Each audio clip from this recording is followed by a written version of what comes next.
Imagine being miles away from civilization, staring at a dead phone screen with zero clue which way leads to camp.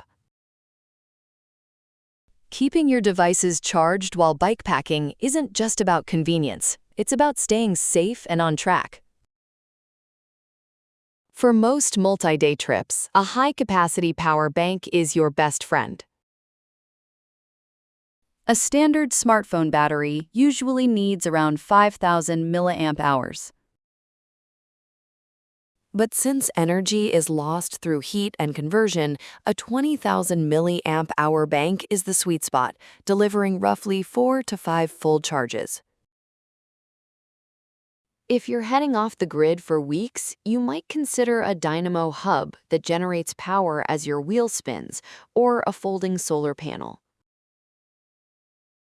But beware, plugging your phone directly into these sources can ruin your battery due to fluctuating voltage. The secret is using a pass-through buffer battery in between to stabilize the charge. Keep your batteries warm in cold weather, store them away from direct sunlight, and always carry reinforced spare cables to handle rough trail vibrations.